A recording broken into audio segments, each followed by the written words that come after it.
everyone. Good evening. How are you doing tonight? My name is Shannon Gilmore, and welcome to Positively Spiritual. Ooh, I got some insight I want to share with you tonight. May I? You want to listen? Okay, lean in. Seriously, this is something you're going to want to listen to because I got something to say. I got a personal story to tell you. So if you are new here, thank you for showing up. Thank you for participating in helping yourself learn from our mistakes, your mistakes. I mean, they're not failures, they're just mistakes that help us to blossom into who we are meant to be. So please don't think that you're beyond hope and beyond help. You've stumbled on this video, you've stumbled on this channel for a reason, and we're glad to have you, so welcome. For those of you who are not new to this channel, welcome. Thank you for showing up. Thank you for coming onto this space and sharing time with me and sharing your thoughts and your joys and your sorrows with the group as we learn from each other, as we continue to learn and grow from each other. It's so nice. Did you guys see that? I don't know if that was a fruit fly or if that was something else. And it might be something else because I got something to share with you about the sinister spiritual side of narcissism. So with that, we're just gonna get into it. We're gonna just ignore, well, not ignore, we're gonna deal with the spiritual nature right now. Lord, please protect us, guide us, keep us safe, and clear out my space and my viewers' space. Protect them, protect me of all evil, as you are our protector and guider, and you help us in all things spiritual. Thank you, Jesus. Okay, so what happened to me is I've been working on doing a project, a video project to help you guys heal from narcissism. I want to give it to you all in one video, and it's probably going to be about an hour, 2 hours long. And this video is healing yourself of narcissism, plain and simple, right? Well, as you know, I'm limited on my phone as my phone is old, and not complaining. I love my phone. I love my phone SE, my iPhone, but it's low on storage, and something happened. It's not communicating properly between my computer and my phone. So when I hook up my phone to upload my videos or my pictures from my phone to my computer, it's not registering. So that was one thing. And then my computer decided to update, and I have it set where I actually went into the registry of my computer to shut off the updates, but somehow, no, the update that updated it went through my registry and took that out. So now it's updating. And I shut down my computer to restart it, thinking that maybe I needed to restart my computer because my memory, my RAM is low, blah, blah, blah. Sorry, I'm talking, maybe you don't understand what I'm saying, and I apologize for that. But to make a long story short, I decided to shut down my computer, thinking that maybe that would help my computer and my phone communicate with each other, right? No, didn't work. But before I found out it didn't work, I tried to restart my computer and it wouldn't start up again. Hi, Diane. Nice to see you. So I was a little bit like in panic mode. I was just like, oh no, because I've had my computer now for 6 years. Yeah, it's on. I'm not even going to say anything negative. I'm just thankful that God is still allowing me to use it. And it needs to be replaced, but that's fine. But the point is, I have so much on my computer, like so much of my writing over the last 6, 7, 8 years. And it's just, if I lose that, then, it's just, it would be really sad for me. So I kind of panicked today. And so there was that. And I was really doing my best not to give in and to just let it go and just try to solve the problem by myself. And no, I didn't pray. And anyway, so my computer started up. My phone and my computer still are not communicating with each other, so I found a workaround. But I did give into a little bit of anger. Not anger, but frustration, I'll say. And this is coming off the heels of last night. I mean, if you guys were present with last night's live, I mean, I had a wonderful time. It was just so spiritual, magnetic, amazing. And even, the past few, lives have been really amazing, and we've learned a lot. And with me, I'm a slow learner. I can admit that. And sometimes when you learn something, you're going to get practical application, and I should know better. I do know better, but just kind of my anxiety was just kind of percolating, bubbling up, and I just like, And I asked my daughter to pray for me because I'm just like, I'm not in the right headspace. I just need your prayers. I'm so sick and tired of setbacks. I just want to move on with my life, be able to, counsel people, be able to earn a living at this without the freaking hang-ups. Like, what's going on? Like, enough is enough. God, show up. Like, God, help. And so I went outside and did some work outside, came back in, felt a little bit better, and then God started talking to me. And thank you, Diane. She says, back up all in the cloud and on computer. We all will all be gone. Yeah, I know. And so I came inside, and I'm getting a drink of water, and I was feeling a little bit calmer. I'm still feeling a little bit inside. And I was feeling a little bit calmer.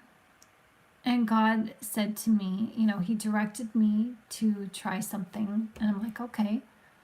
So I did that, and it's going to work. And God said to me that I can't even remember his exact words, but his words were this, that, okay, I have something to share. As he gave this insight to me as probably about 3 or 4 years ago, I was crying. I mean, literally crying before God. And I was in prayer, and I had my hands folded like this, and I said to him, if you don't love me, just let me go. Because I was sick and tired of going through a narcissistic relationship, being hurt by them, and just having my life just fall apart. I just wanted my life to be, what I imagined, just going forward and finding somebody. And at that time, I wanted a relationship with somebody, and, I was just feeling left out. And God said to me today, he's like, remember when you prayed, and remember when I talked to you about that prayer? I'm like, yeah. And he goes, I can't talk to you when you're in your emotions. And I'm like, okay, I remember. Because back then, 4 years ago, I was sobbing, like really sobbing, like to the point where I was dry heaving, when you get like that. And God answers the desires of your heart. God answers you according to your feeling. And my feeling that I was sowing in that prayer that day was fear, was abandonment, the feelings of abandonment, the feelings of rejection, the feelings of not being worthy, the feelings of not measuring up. And guess what? That's exactly what I attracted back to me in the form of a relationship with somebody. I asked God directly, because I asked him, what is, this person that came to me about 2 weeks after I prayed that prayer, I started having problems with this person, and we weren't, we seemed to get along, but then we didn't. And I started asking God, what's going on? And God said, you prayed for this. I'm like, I did? And he's like, yeah, you did. When we go to God in our anxiety, in our emotion, our negative emotion, what does God say? What comes out of your heart, what comes out of your mouth comes from your heart, right? So you have to be careful. Watch yourself. If we are to lay down our grievances and try to make it right with somebody before we enter in prayer, then we have to lay down our grievances we have with ourselves. We have to go to God. The Bible says, go boldly before the throne room of God. Well, that boldness isn't like, God, I demand. No, that boldness is standing in confidence, knowing who you are as God's child. So today, I didn't pray because I didn't want to bring my negative emotion into prayer, so I asked somebody else to pray for me. And when I calmed down, God was able to talk to me and nurture me and tell me what my problem was. And I'm willing to listen. I'm not willing to say, God, you're wrong. No, when God tells me something, I'm listening. And I wanted to share that with you because God also shared this with me. That, let me see.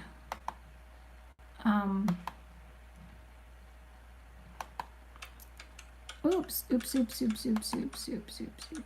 Sorry, I just have a video playing on in the background and I don't want that.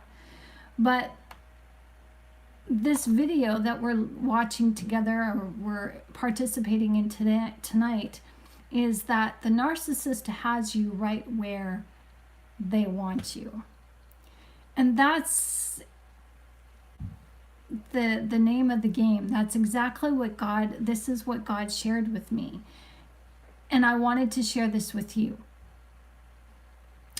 That the narcissist, they approach you by mirroring you back to yourself, right?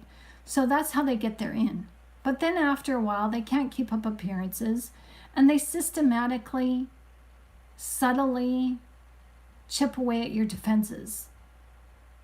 And what happens when you're in a narcissistic relationship? Show of hands here. Seriously. If you guys know, put it in the comments down below. Because what happens is you relinquish or you lose your joy. You lose your childlike nature and wonder of life. You lose the parts of yourself that is innocent in that creative wonder, that happiness and joy, and you sink into depression. And many of us don't want to admit that, but it's true. We're not ourselves. We're not the same people. Coming out of the narcissistic relationship, we're not the same person we were or are when we first got involved with the narcissist. They change you. And that is for a reason.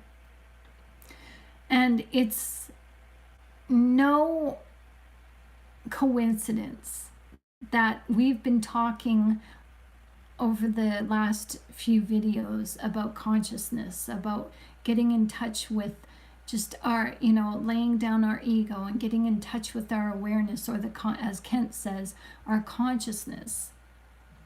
And this is exactly what the narcissist tries to get us to avoid. The narcissist wants us in those negative, unserving feelings. Because when you're sitting there in your negative feeling, going to God and saying, this isn't fair, I can't believe they did this to me,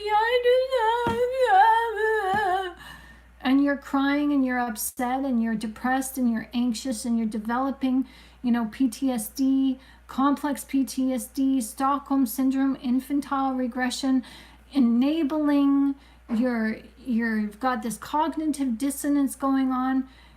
Your heart and your mind is totally divided. And what does God say? A divided house cannot stand. So the narcissist divides your mind from your heart and your heart from your mind by getting in there and instilling negative feelings in the way of provoking you to engage in those negative feelings that you otherwise wouldn't have engaged in if you hadn't met the narcissist. But they have you engage in those feelings for a reason. Because when you're in those negative feelings and you go to God in prayer, God does answer your prayer. He's giving you the desires of the heart, and you're reaping what you sow, and it's more disaster. Because the narcissist is hoping that you'll lose your faith in God. If you're not praying to God properly, if you're not praying to God in joy and happiness and confidence that you are a child of God, that you are the daughter of God, that you are the son of God, you're going to lose your faith, right? That's what the narcissist is hoping. And when disaster comes to you after you pray, the narcissist is like, you're not a Christian. Your faith is a freaking joke. I'm sure that's what they think. Because our faith in God, it may be there, but our faith has no substance, as it has no power.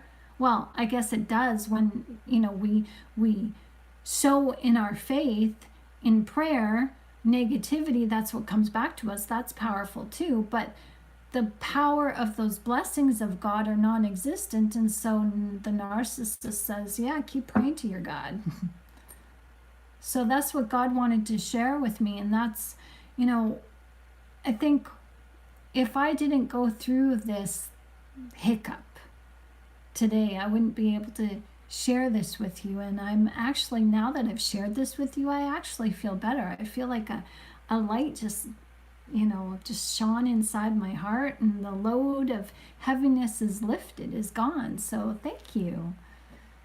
Because, today I just we're all getting setbacks. We're all meeting our own problems. Like, all of us have our own set of hurdles and setbacks and problems in our lives, whether it be family or work or, personal, whatever is going on. We all have needs, and we all want God to step up to the plate and help us out. But it's how you meet God. Diane has a family emergency. Okay, bye. Diane, may Jesus comfort you and guide you, and may he intervene in the name of Jesus. Amen. May you and your family be okay. So for me, I was going through some stuff today. I was starting to have that anxiety percolate, and I had forgotten a lot of the stuff that we went over last night in a live, and the night before, and the night before that. And it's like I said, I'm a slow learner, but once I learn, I get it. I got it. And I know this already, that when you learn something, God is going to give you practical application, meaning that you are going to get tested on this. Now, it's not God testing you, it's the enemy testing you to see if you'll fall back on your old habitual ways, or if you'll learn and grow and just ignore the enemy. Because when you ignore the enemy, he's got to go. And I didn't ignore the enemy today. I was a little bit frustrated, not as frustrated as I usually get. But yeah, I was starting to build. And God told me that when you're in the zone of being aware of your awareness, that's when God talks to you. See, if you notice when you're in prayer and you're not tearful, like you're not emotionally present in any negative way,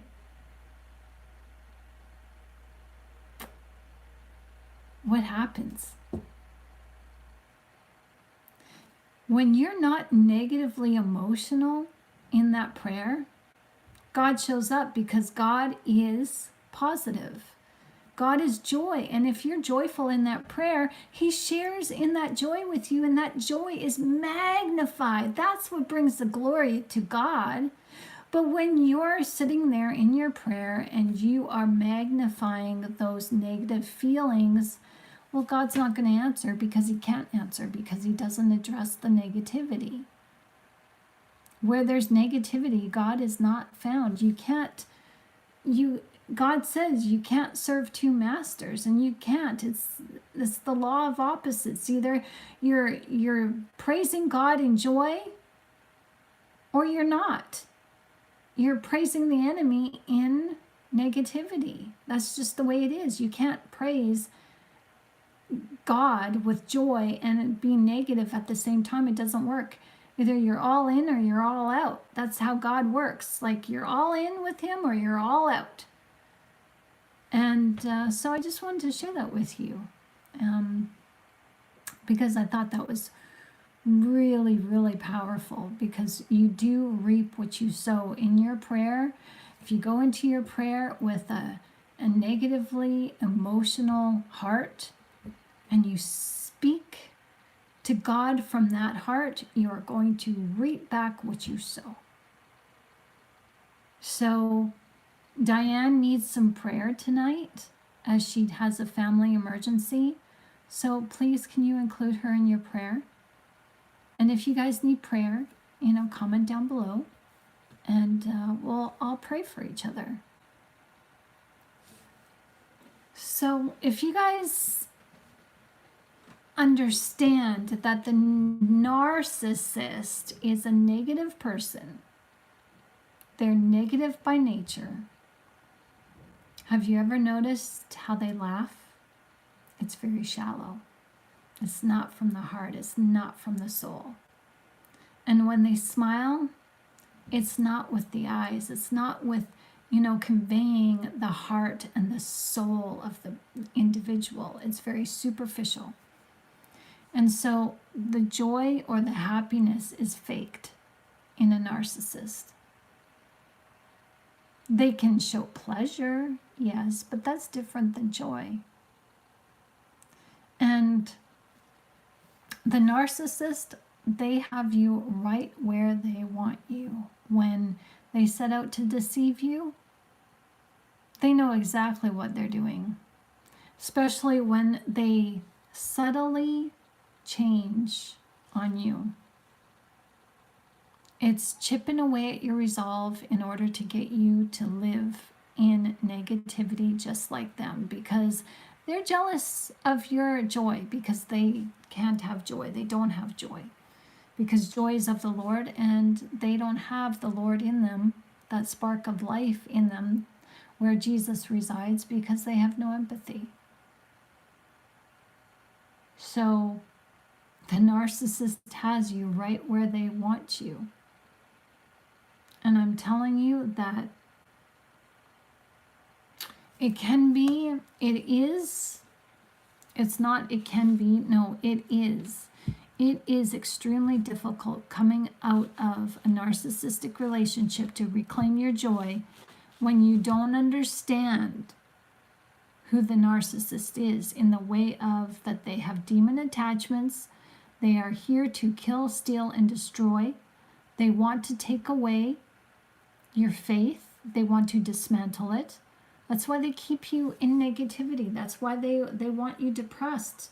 They want you feeling lonely. They want you feeling abandoned. They want you feeling dejected and rejected, because that's how they feel. But they came by that with choice. And they want you to feel like that because they want you to lose your inheritance in heaven, because they lost their inheritance in heaven. Ooh, that sounds like a judgment, doesn't it? Well, that's the facts. And that's something that we have to realize. That Jesus says that we have authority over snakes and scorpions, but do not lord it over them. Just rejoice that our name is written in the Lamb's book of life. So this isn't, to hurt anybody by saying the truth. The truth is going to hurt. And just thank God that you are a person who is saved. Thank God that you have the ability to show and feel empathy. And that you have this life as a chance to strengthen your empathy and strengthen who you are as a divine creature, to live in unconditional love. That is a gift.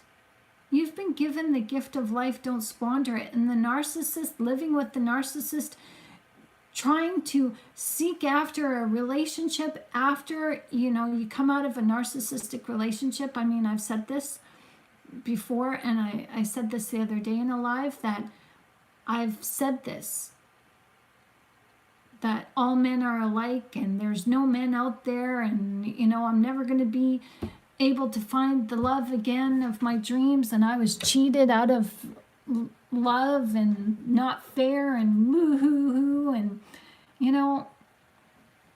that kind of talk is coming from the ego, and that kind of talk is coming from the self-pity, self-remorse. It's natural, and when you look at it, yeah, it's ugly. You can, you'll lose your self-respect when you start talking like that, but that's okay, because that is part of the process of healing. And I no longer think that, but I no longer feel like I need to lean on a relationship outside of myself in order to feel complete, whole, and worthy.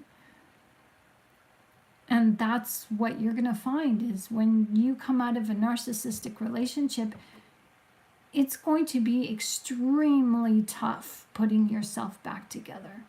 It's going to be extremely tough trying to let go of that pain. And so I have for you, I'm putting it together now in a series of, I want to make it like one video, and hopefully I'll have it ready by tomorrow, but one video, maybe an hour or 2 hours long. It is a video that helps you heal from narcissistic trauma or narcissistic abuse. I want to give you the nuts and bolts of how to heal your way, and you can take it however you want. You can take what you want, what resonates with you, and leave the rest.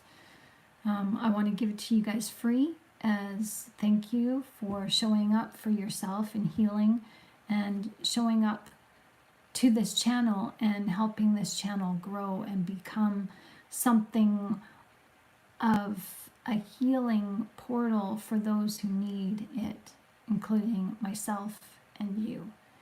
So thank you for being who you are, because you are needed in this world and you didn't give up on yourself. So I just want to say thank you. So I want to give this to you guys for free for a limited time. But yeah, so look for that tomorrow or Wednesday. Okay, so I tried working on it today, but I was getting hiccups, and that's what I was like climbing the ladder in my emotional negativity, and I was trying to hold it back, but I could feel this growing right here, this just growing anxiety, and I was just like, oh, I'm gonna pop if something else bad happens. Like, frick, this gotta stop right now. And so as soon as I calmed down, God shared with me the value in this lesson that I had to go through. So don't think of, see, that's the thing. When you start understanding who you are in Christ, when you start understanding your divine being and your divine nature, you understand that your ego is a big portion of who you are. And your ego is that portion that dictated emotionally how you were to handle things that you didn't like. Your ego leads you on this path in life where you develop emotional reactions that can just be on a dime, where you just run on instinct. And after coming out of narcissistic relationships, you'll learn to discover the divinity within you, and you learn to back off and back away from your ego to look at it and see it for what it is. But habits are hard to break. So you're going to keep going through this until suddenly the challenges that you go through that challenge you to either stand and not use your ego to react to the situation. You know, each time you go through that, the reaction time is less and less and less.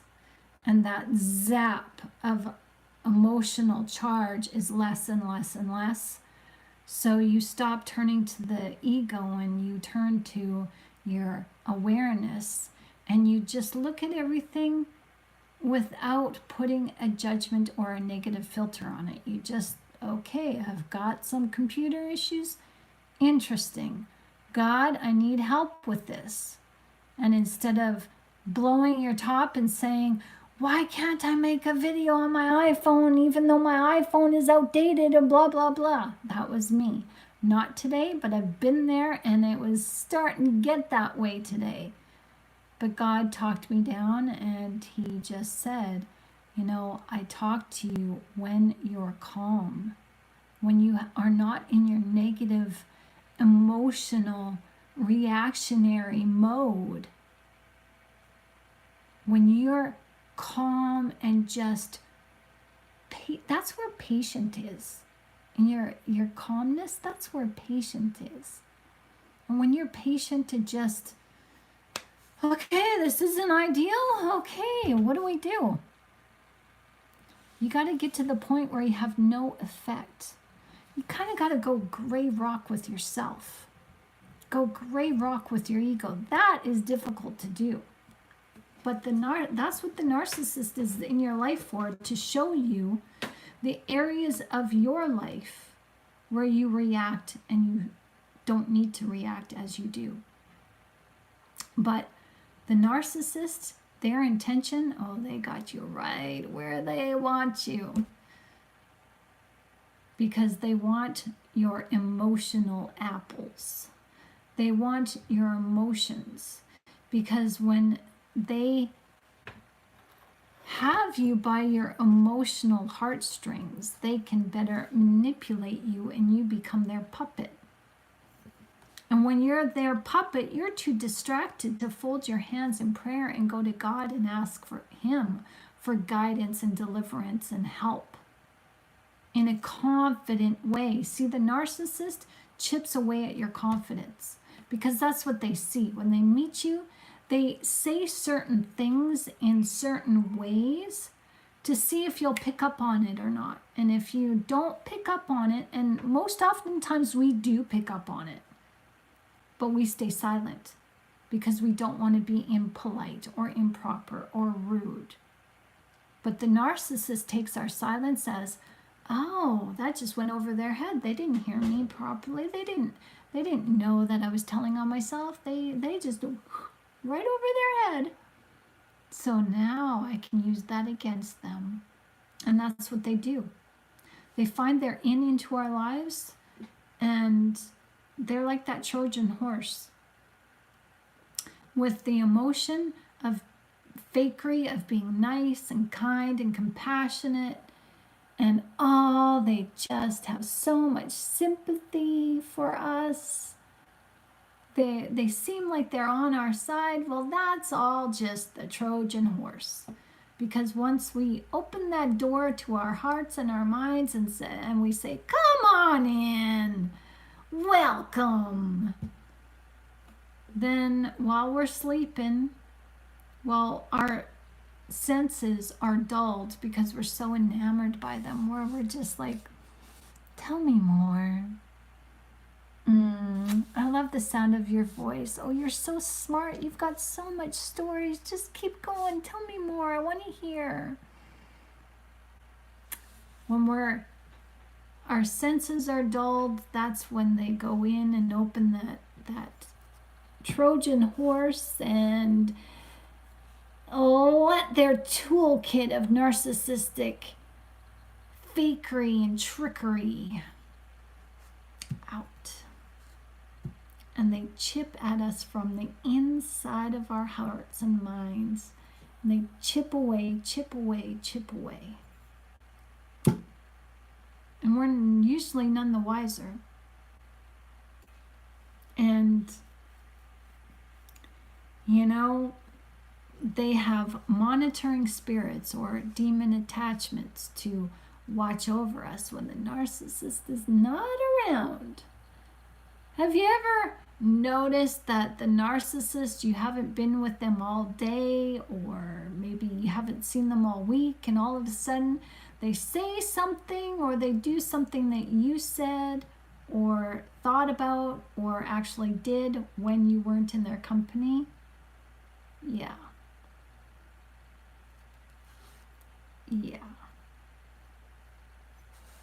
Demons know you better than you think.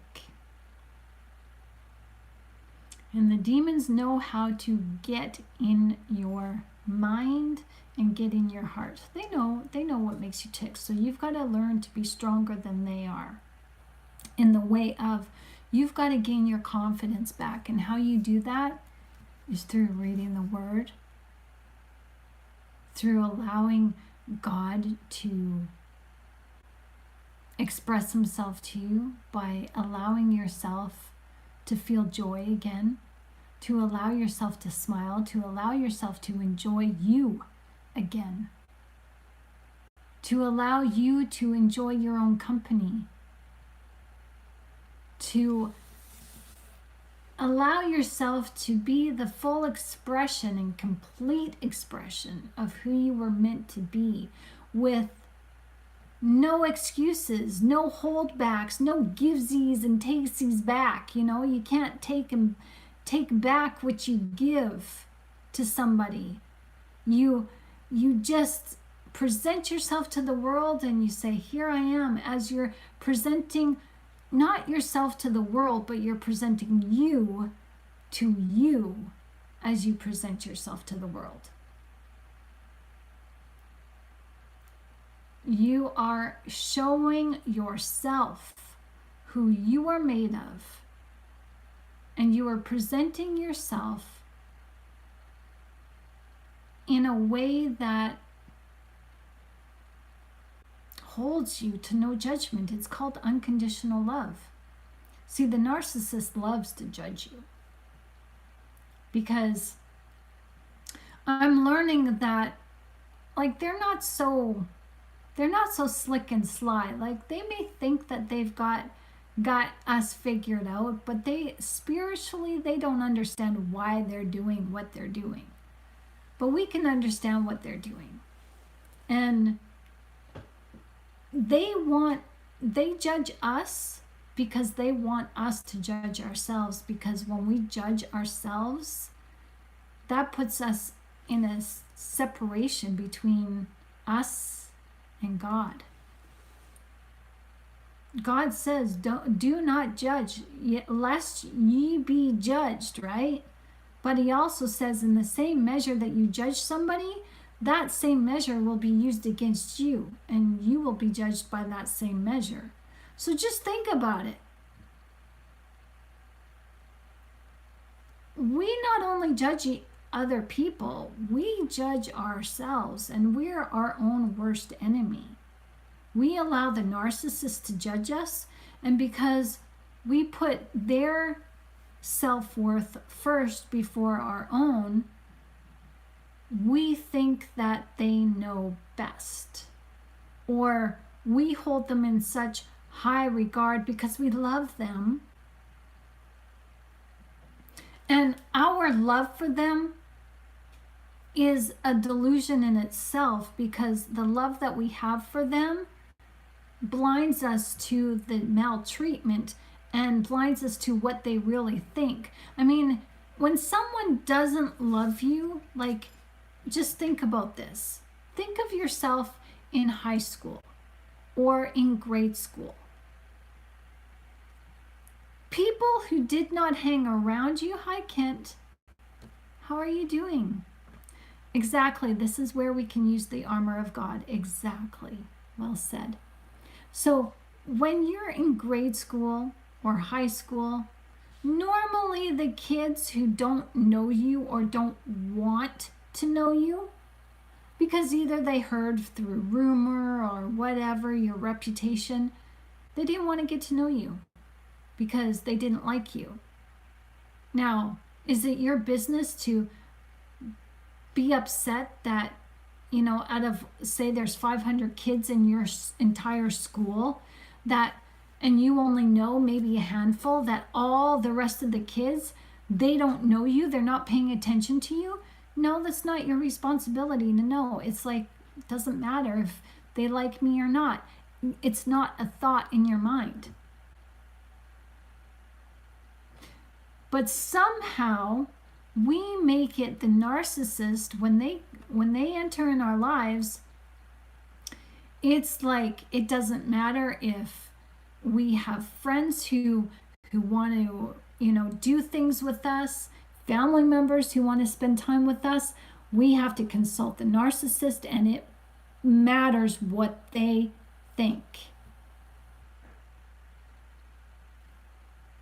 Why?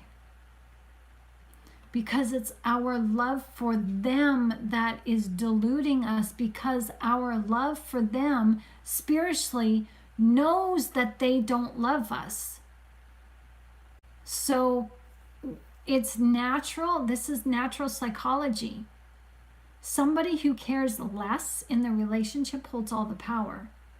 So when somebody doesn't care for you, that you want them to care for you, you naturally will chase them. And that's what we do in our love for the narcissist. Even though we're in a relationship with them, whether it be a marriage or a partnership or, you know, platonic relationship, our measure of love, because we love them so intensely and so, it's just so big and so great. It's the love that we have is just all encompassing for them. When they don't return that or they dismiss that, we're like, oh, why don't you love me? Oh, I gotta consult this narcissist. I gotta go consult my boyfriend. I gotta go and consult my wife before I dare go out to dinner with you in the group, because I don't want to make them mad.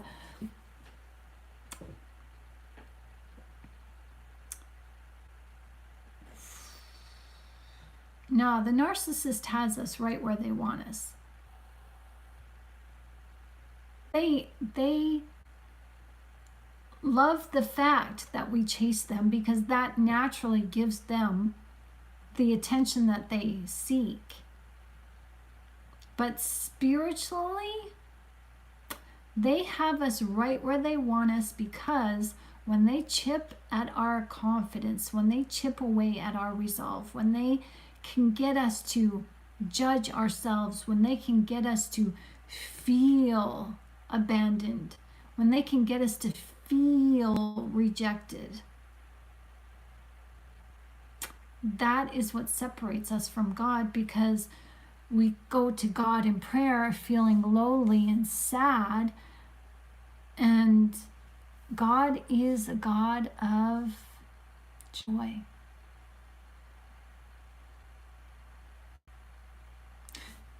For me, it took me a long time, and I'm still not where I need to be or where I want to be in my faith. Because I was rejected from my parents and I felt the rejection of narcissists, I believed that God, it was just a matter of time. Maybe he secretly did reject me. But no, God was showing me in his silence that I was rejecting him, not by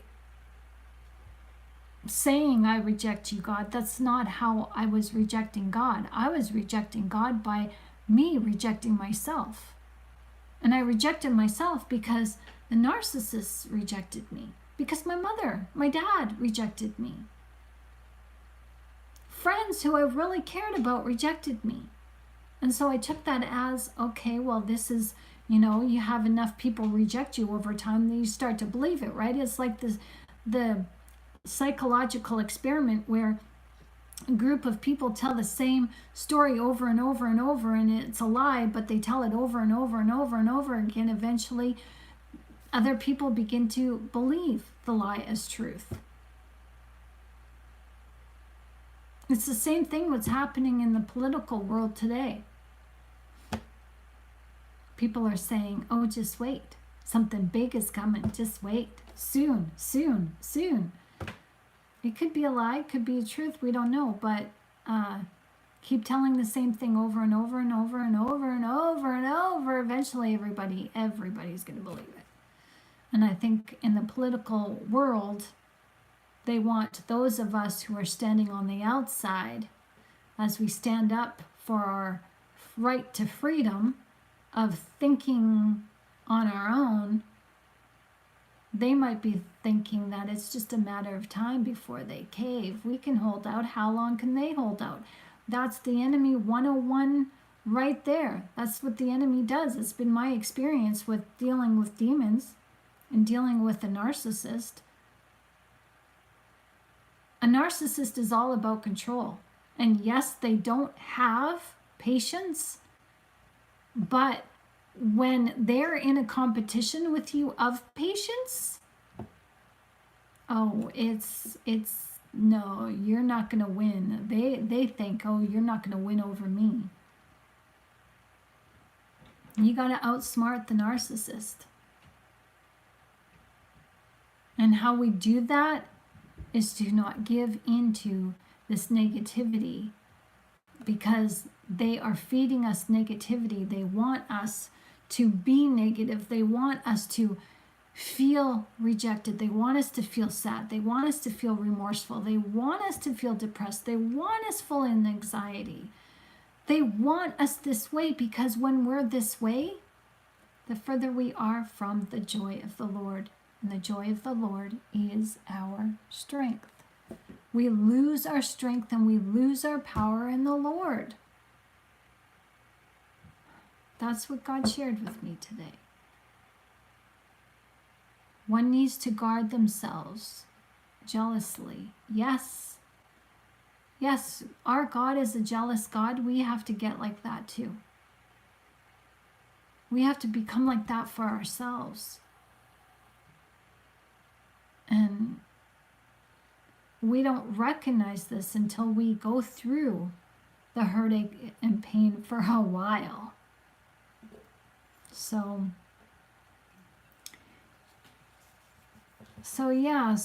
I'm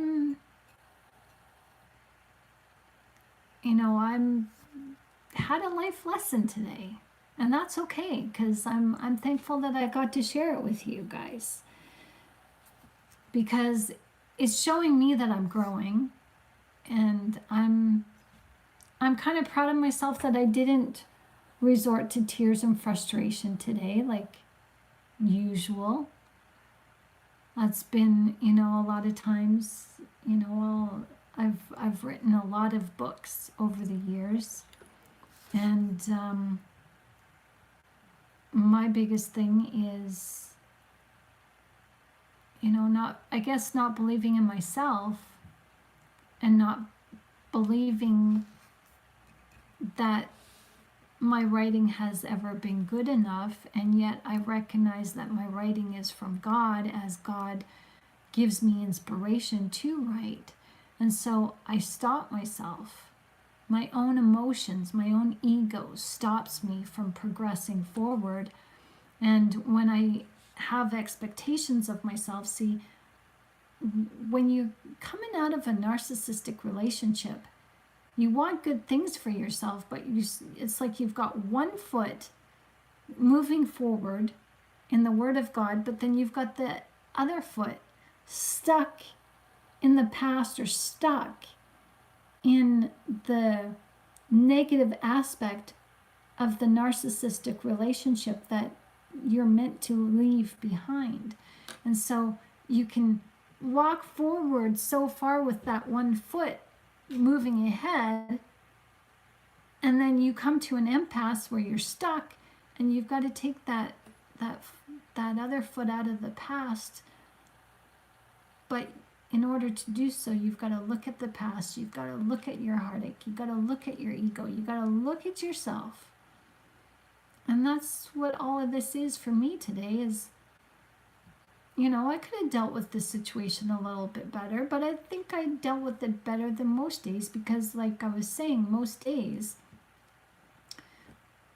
I'll be like so frustrated, like, God, I want you to promote this book. God, why isn't anybody reading this? And it's like, it's not God, it's me, it's my ego.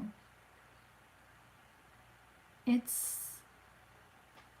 the demon attachments that are following me around, stifling the Word of God, stifling the work, because there's still some soul ties to the narcissist left,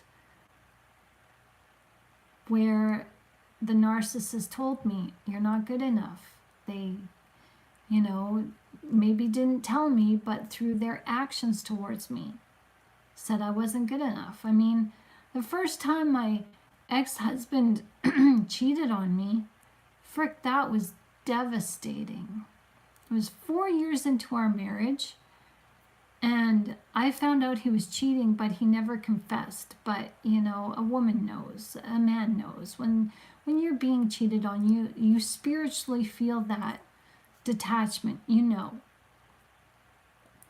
And I was devastated, and I had to deal with it alone. My ex did not help me through it. It's like, I dealt with it, and then 2 years later, or no, was it 4 years? 2 to 4 years later, I can't remember now, he then confessed. And he confessed because he had a gold mine. Yeah, he did. And he said that God would not open up the gold mine unless he confessed and made it right between him and I. Did the Lord open the gold mine up? No. He just used God because he was money hungry. He had gold fever. And so the first time that he confessed, okay, so the first time, 4 years into our marriage, I had an idea. I confronted him, he denied it. But I knew he was cheating, so I dealt with it, the best that I could. And then years later, he finally confessed to that initial cheating. And that opened up some wounds, because you can't fully heal if you don't really know, if you only suspect. Well, now that I knew, oh, shiitake mushrooms, that was a powder keg of emotion.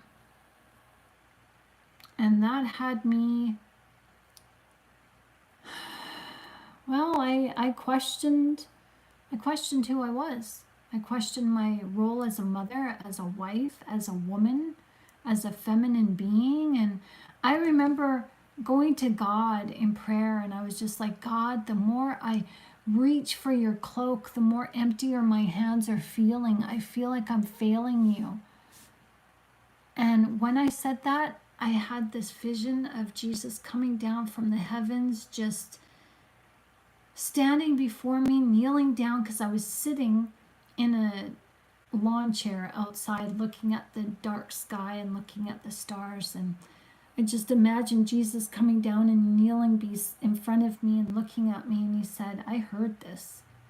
And he said, you're not failing, you're growing.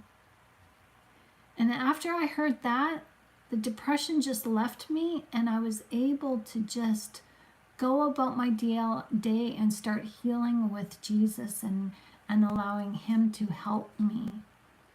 So don't dismiss the power of God and the willingness that he's willing to be there with you to help heal you. He wants to heal you. He wants you to lean in on him. He is there for you. And it's the enemy who wants you stuck in the rut with your negative feelings. Not just feeling sorry for yourself, but the enemy wants you stuck in those negative feelings that they feel. And that's what I learned today. So I hope that helps you just a little as you go on your day and as you go off to sleep tonight. Just think on the good things. Focus on the good things. Focus on the potential of good things. A lot of times when we're struggling in healing of these narcissistic abuses, it's hard. It's darn near impossible to think about good things. But if you can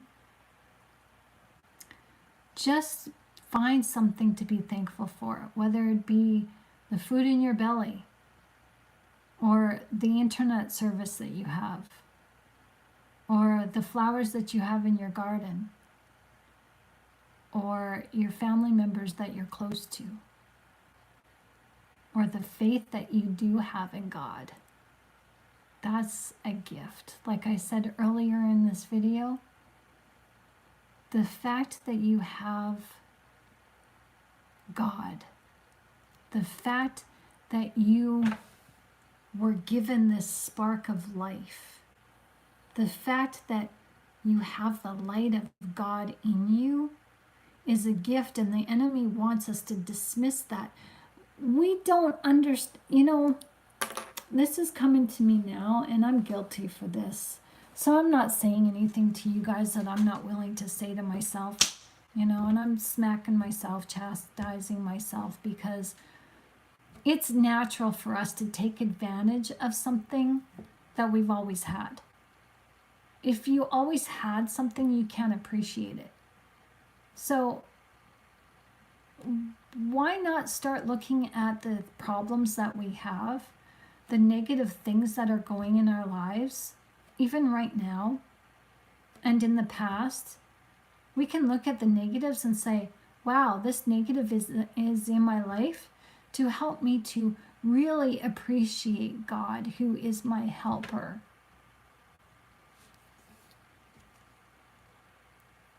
This problem in my life is an opportunity for me to really cling into my faith, or cling on to my faith and dig in and meet God with prayer and faith. Like, this is a real opportunity for me here to really start appreciating the light inside of me, because not everybody has this light inside of them. The narcissist doesn't have the light inside of them.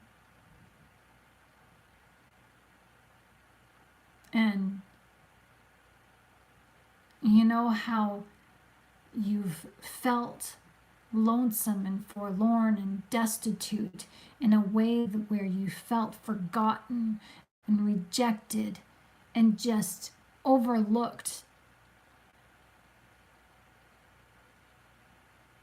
Like sometimes I've been that way where I've gone to God in prayer feeling like that because the narcissists in my life treated me like that.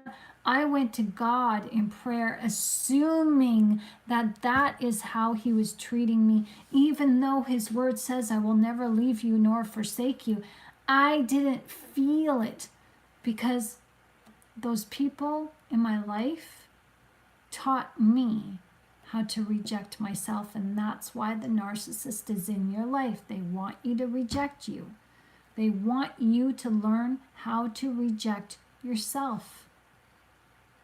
And that's the ultimate projection that they can give to you as they project onto you how they feel. They've rejected themselves. So it's like, here, now you know how I feel. Well, you can't help the narcissist, but you can help yourself as you allow Jesus to help you.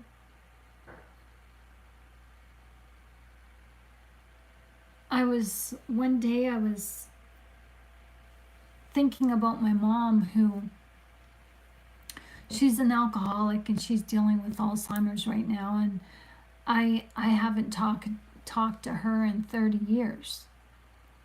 And when I found out a year ago that she has Alzheimer's, I was really upset because that's not what I want for her.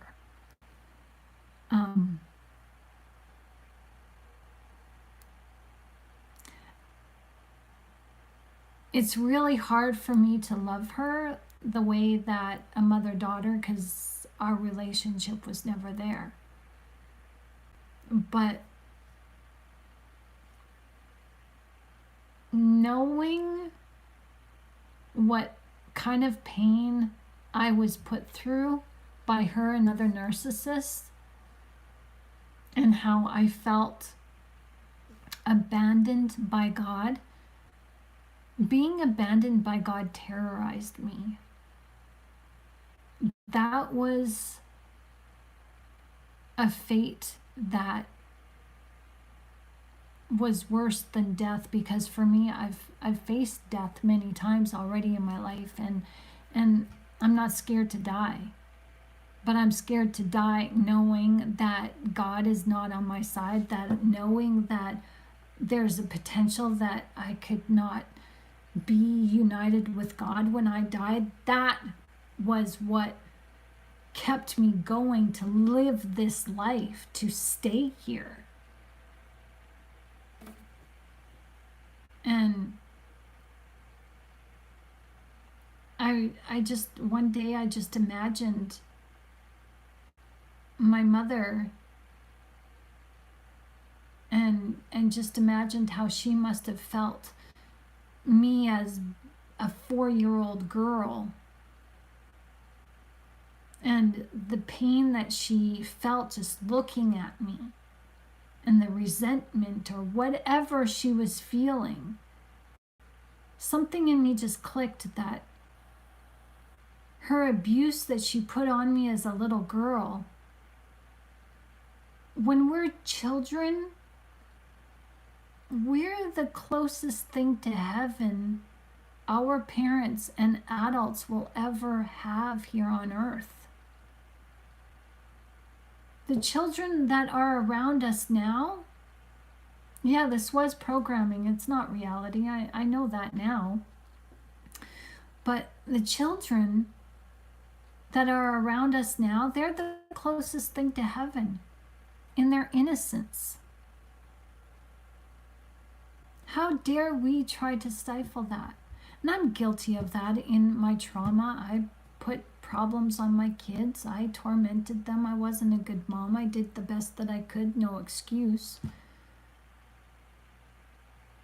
But the difference between my mothering and my mother is that I went to my kids with changed behavior to try to right the wrong.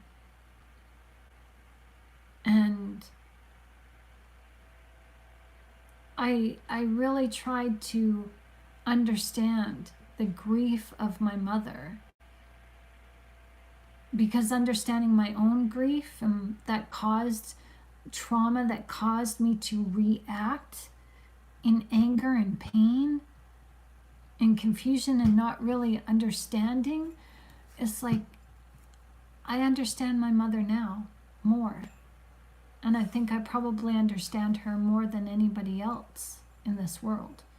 I may even understand her more than she understands herself. I'm not bragging about that at all. It's just, I've really sat down and really thought about it, because in order to heal, you've got to forgive. And you can't forgive unless you understand.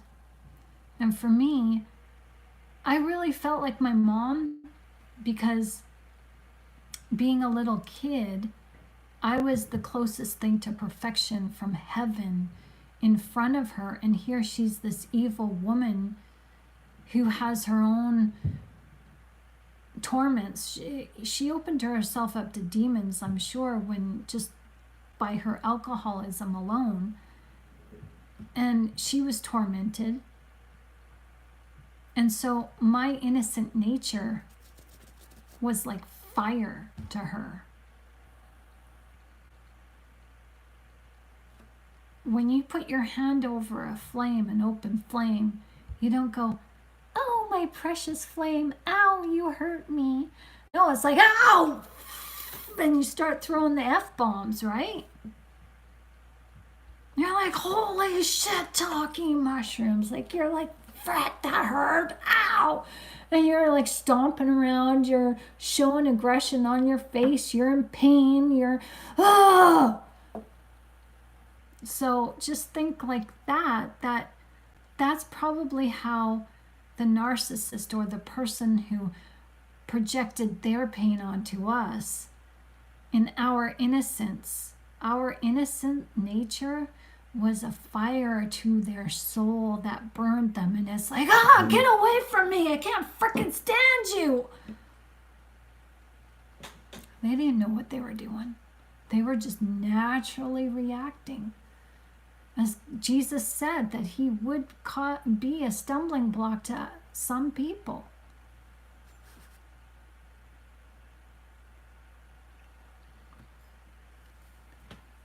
So I'm learning a lot in this video. Did you see that? Lord rebuke you. Because we're talking about evil. We're talking about demons. So you guys are giving me a lot to think about. And I'm thankful for you. I really am. Like, I just want to tear up, because I've never thought in such depth of this before. And I feel like this is very freeing. This conversation is very healing and cathartic and honest and real. And it just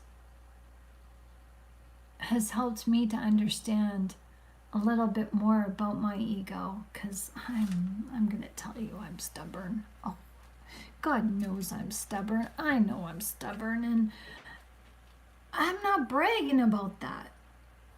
I don't like being stubborn. I want to be stubborn where it's beneficial. But when it comes to God and letting the ego go, it's like my stubbornness can take a back seat. Thank you very much. But no. So, I'm a work in progress, just like you guys. And we know what we know, and we learn what we can learn, what we're capable of learning. And the narcissist is teaching us too. And for that, we can be thankful. I want to say we should be thankful. It's the ego that puts the filter of judgment on things. And I want to ask you, next time you find out that the narcissist has hurt you or done you dirty, ask yourself this. Knowing that the narcissist cannot change, knowing that they do not have empathy, is it really in your best interest, and is it really your right to get mad at them? It's an exercise in futility. It's a waste of energy. It's a waste of your spiritual energy. It's a waste getting mad. And this is helpful for me because when I was dealing with electronics today, many people, when they have something go wrong, they, like they're riding their bike and maybe their tire blows a flat or something, and they're like, stupid bike.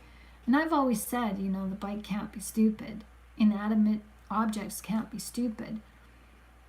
But for me, with my electronics and stuff, I was, I had high expectations, meeting the needs of you guys, I want to get this video out for you guys, this video called Healing from Narcissistic Abuse. Like it's just going to give, it's giving you all the information in one lump sum, and you guys can do what you want with it. And you guys have just encouraged me, so I just wanted to give this to you as quick as I can. And I was having electronic issues today, and I could feel a growing, anxiety. And having this talk now just reminded me, whether this was electronics, natural, or if this was a hindrance of the enemy, it was used as a learning lesson to show me and to show you guys that when we go through things, we can only change ourselves. So is it really fruitful to get upset and agitated when somebody is just being who they are meant to be, who they want to be, who they've been designed to be, and they can't be anything different?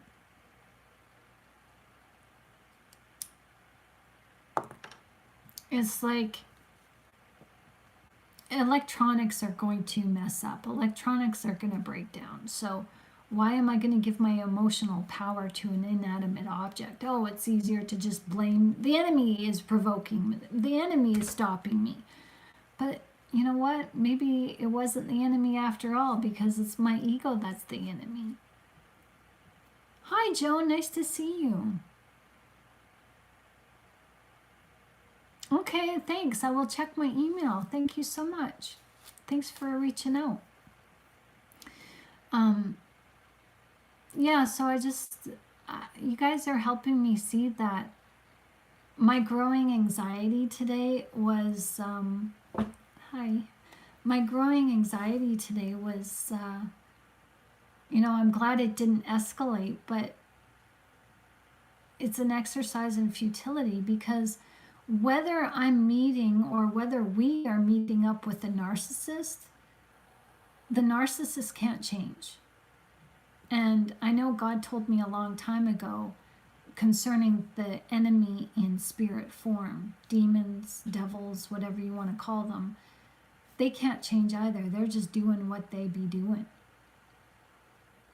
And Jesus has a perfect example when the enemy confronts him in the desert and shares with him 3 times, turn these stones into bread, jump off this cliff, I'll give you the kingdoms of the earth if you just bow down to me. And instead of Jesus giving his emotional power away by getting frustrated and saying, "Get behind me, what the heck are you doing? Leave me alone, blah, blah, blah." No, Jesus just calmly says, "It is written that you shall worship the Lord your God and serve him only." And,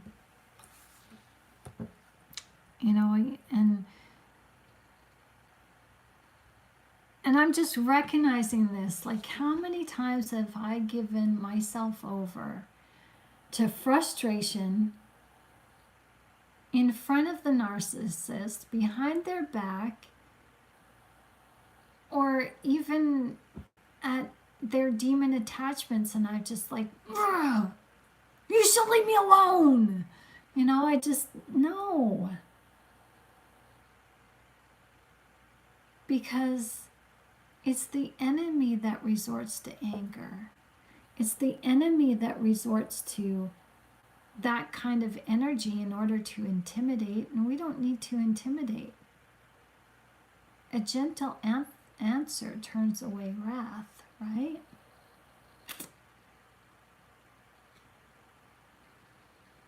Now watch the practical applications coming tomorrow. You be sure of that. Someday tomorrow, maybe Thursday, maybe next week, maybe the week after. Just watch out for these practical applications where you might find yourself put in positions where you come up against a narcissist or someone who is in their ego, and God wants you to meet their ego with unconditional love and patience, and just, it's okay. And maybe you'll have something go on in your life where it's electronic related, or maybe you're trying to buy a new bike and you have to pump up the tire and the pump isn't working right or whatever, and don't give in to that negativity. You're above it. You're above it. Oh my gosh, this is just amazing. God made you the head, not the tail.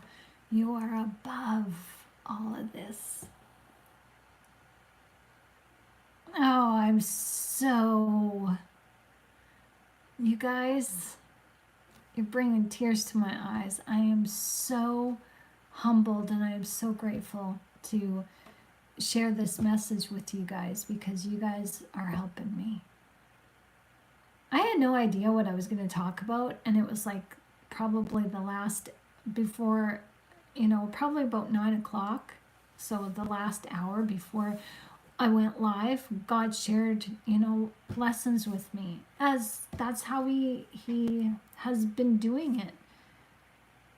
And I'm loving it. I'm loving it.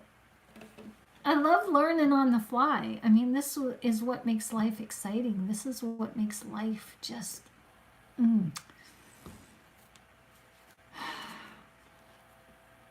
So, you guys got anything on your mind? So what did you guys think? Those of you who participated in the meditation last night, did you guys get anything out of it? I hope you guys heard it okay. But yeah, I couldn't sleep last night.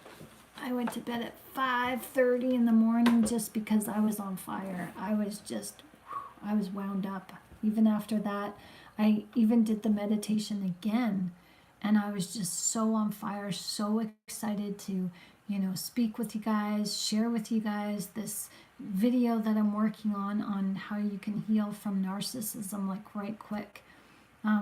It's healing from narcissism is not like a quick fix. Like, the answers are not, okay, give you all the facts and now you're healed, bippity boppity boo. No, you got to work at it, and it takes as long as it takes. But this information is straightforward enough that you can see it for what it is and have your aha moments and your takeaways to be like, oh my gosh, this makes sense. Okay, I'm going to work on this, apply that. I'm not ready for that yet, but I'll save that and I'll just fixate on this and focus on that. And, like you work at your own pace, and that's what I'm excited to share with you. I've enjoyed meditation too. Oh yeah, I've been doing it numerous times a day too. Before I used to just do it at night and I would end up falling asleep. And I've been doing meditation probably for about 4 years now, and I'm still not anywhere near where I want to be, but I'm learning, and I'm finally learning not to fall asleep. Yeah, I've had some moments where I've seen things, in meditation, and I actually heard something, and it would, hearing that would knock me out of my meditation and bring me into reality, into this light, not into reality, poor choice of words, but knock me into this plane. And I've also, I've seen things where this was probably about 6 months ago, where I saw a vehicle, a truck, and it bumped the rear of a white car, just tapped it. And I saw it and I heard it and I jolted, and I was just like, wow, that was so real. And I was just like, sometimes your meditation can get really trippy like that, where you're just right there in the spirit world, right wherever you are in that scene, engaging and observing, and it involves your senses. It's just amazing. Yeah, so now I'm at the point where I'm trying to tell myself, like I went for a walk there yesterday, and I'm seeing cars drive by as I'm walking down the sidewalk, and I'm just looking at the cars, imagining that they're in their prototype schematics going down the road, and they're just the on paper, the prototype with the line drawing, and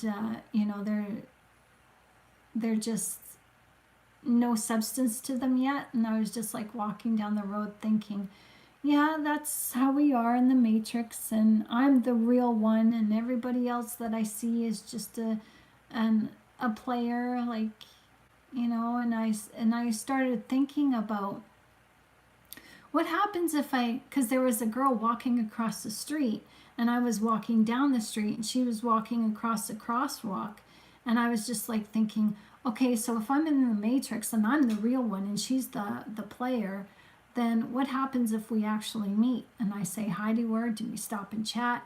Well, what's the meaning to that? What would be the meaning? What would be the significance of us talking and having some sort of chat, like idle chat that's meaningless but brings a little bit of joy to us? I was thinking things like that.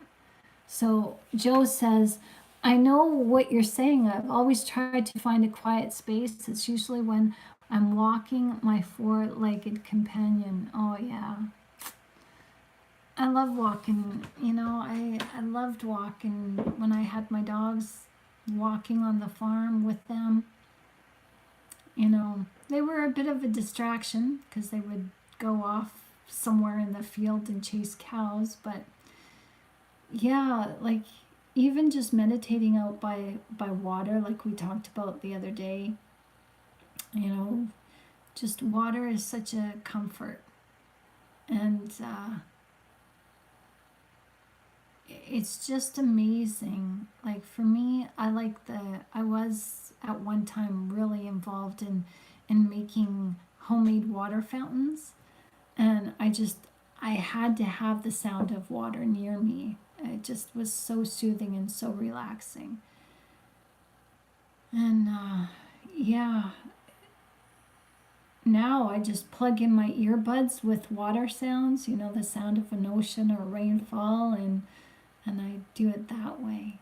But yeah, meditation is such And many people think that meditation from a Christian perspective is not healthy, but it actually is, because God says we are to meditate on his precepts. So, I mean, I'd like to get to the point where meditation, and if any of you guys know how to do this, please let me know. But I'm under the belief that meditation can happen while you're awake, while you're coherent of your outside, of your environment. Like if it can happen while you're laying in bed or sitting down in a chair and you close your eyes, why can't, and if you can zone out using it with your eyes open, if you can zone out, then why can't you just kind of meditate while you're walking? And so I don't know, am I weird for thinking something like that? Sure, that would be nice. Yeah, I don't know. I want to expand my mind, and I want to experience my spirituality as much as God will allow. And I know God has shared some things with me that I knew and know are true, but trying to share them with the church, like when I was involved with the Pentecostal church, the things that God was sharing with me back then, trying to share them with the church would have been a no-no, because just sharing them with the people that were in my close circle of friendships and relationships, just sharing them there, it was like, it was a little bit intimidating, because I think some people, they didn't say it, but they started distancing themselves from me. So yeah. But now I'm just like, no, I don't. Now that I know more about the spirituality and how we all are one, we can either address each other by our egos, or we can each address each other by the light that's inside of us and appeal to the light that is in other people. And that's where I want us to get to. I want to see a world where we are operating from the light inside of us, and we communicate to each other with the light inside of us instead of with the ego. And I'd like to see that on earth. I really would. I think that would be just beautiful. It makes me want to cry, like it does. It just, to know how the Hebrews lived in the city of David, I don't think humanity has ever seen, aside from Jesus being on earth, I don't think humanity has ever seen or been that close to God ever again as David and the Israelites were during that time of peace. And then, the people who had Jesus and were walking with Jesus, I mean, that was the equivalent to having, the city of David right there, in fleshly form right there with them. The kingdom of Beelzebub. I mean, and now we have that in us, but it's hidden away by the lampshade of the ego. And people say, well, you got to kill the ego. No, that's God's job. God says that we do not worry about the one who can kill the body, but worry about the one who can kill both body and soul. And so I think our job on earth now is not to kill the ego, like how some people who promote, going through the dark night of the soul. That's not our job. Our job is to make friends with our ego and to subdue our ego to the point where we become masters over it and not our ego becoming master over us. Hi, Razor. Nice to see you. Air conditioning changed a woman's role in society. I appreciate you hoping for group hug. Humanity would never let this happen. Aw. Well, yeah, group hug regardless. We can try, as it's our job to, bring heaven on earth, and it's our responsibility, and we die trying,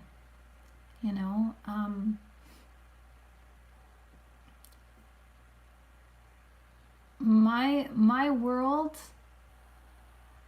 even though there's the political standpoints and bad people all around me, my world consists of God and his people.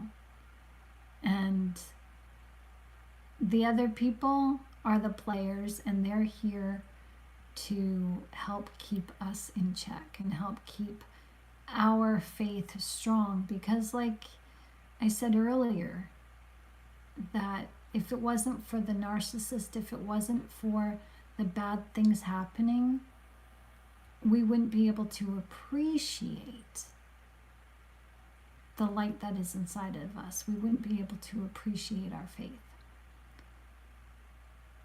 Yeah, food for thought in a buffet line called life. I like that. I like that. I'll take that. I'll take that. And, life, as much as people think that life is bad and horrible and it sucks, yeah, okay, it does, when you want to look at it from the ego perspective. But when you want to look at it from the consciousness, thank you. I believe you are too, Razor. We all are good people here on this video and on this channel. We're here to grow. And I think that when we look at life from the perspective of our egos, yeah, it's crap. It sucks. I don't want to be here. And I was thinking about this the other day, where God says, don't love your life, meaning don't love the world. And I was like saying to God the other day, God, I love my life in the way of, I love the life that I have been given, the life that is light, the spiritual life that I have been given. I love it. I love it. I want more of it. But the physical life, I know we have to have the physical so that it can show us the spiritual. I understand that, but I don't love it. I don't love the world. I love God's creation. The plants, the flowers, the forests, the meadows, the mountains, the water. That's beautiful. But the world and the way of how disorderly it's become, no. And how inhumane the world has become, no, I want no part of that. I want no part of that. So we're on a transition here, I think, we're coming up out of the world, because God is having us see our spirituality for what it really is. He's having us see the truth. And Razor says, some of the strongest humans I've ever met have worked on a burn unit in a hospital. Such compassion for people who are in such pain. Oh, God bless them. Yeah, that's... I can't even imagine.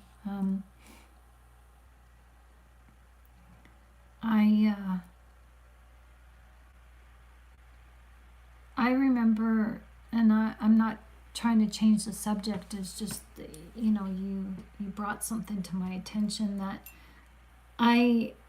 for 2 weeks, I was with a family member who was in the hospital because they had Alzheimer's, and they were deteriorating. And for me, that was the most humbling experience. I mean, for 2 weeks, I was in that hospital from 8 o'clock in the morning until I think 8 o'clock at night, when, visiting hours were over. And my daughter, my youngest child, was like 4 years old at the time, so I barely saw her. But it was an experience that it taught me a lot. It taught me a lot about, our humanity, but it also taught me a lot about our transition, and how everybody deserves to, pass on with dignity, no matter who they are. Like, when you're dying and when you're in pain and when you're going through,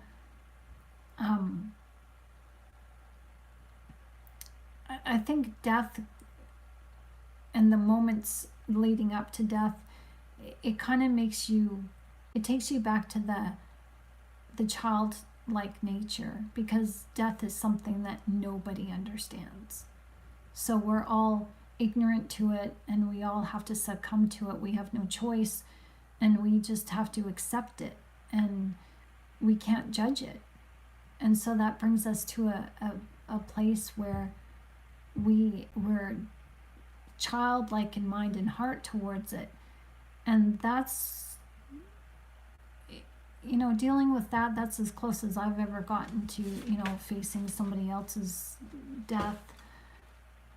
It just made me, because I've faced death on my own personally through many situations, but standing on the outside and witnessing somebody else's transition, that was life-changing. Yeah, it was life-changing and very humbling, and it just made me think, that I've got a lot to learn. I'm not so big in my faith and in who I am yet. I'm just a wee little cricket, wee little grasshopper. So thank you for sharing that.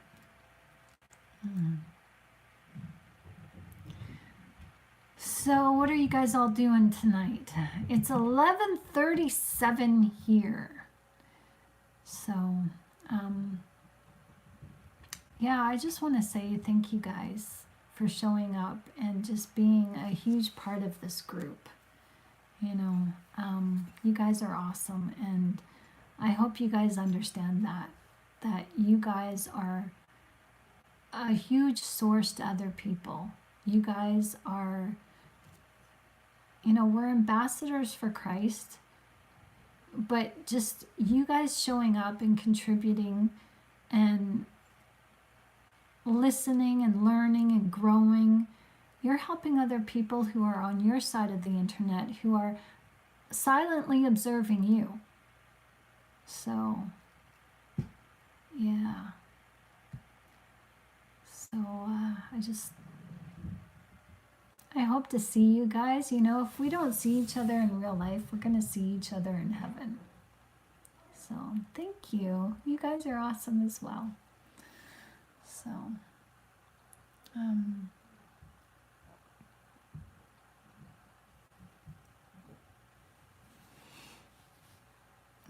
so are you Joe, are you like an EMT? Are you like a paramedic or somebody who works in the hospital? So, yeah, sounds like you've seen some stuff. So, Anyways, I think, yeah, well, I've gained some wisdom from you guys too. So this has been awesome.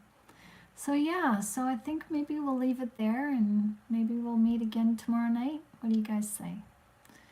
So thanks for your wisdom. Thank you for your love and your grace and your insight. So, oh, Joe says nobody worked in a nursing home for 28 years. Oh my goodness. You can share some stories, can't you? Wow, that's humbling. So, well, guys, I think I'm going to shut it down. I just want to say again, thank you. Like and subscribe to this channel if you guys haven't already. Oh, no worries. We're not keeping score of time here, Joe. It's fine. It's 18 years, not 28. You've worked in a nursing home. Okay, cool. So, have a good night, everyone. Sweet dreams. And let's meet tomorrow night and you guys can tell me about your day. Good night. God bless.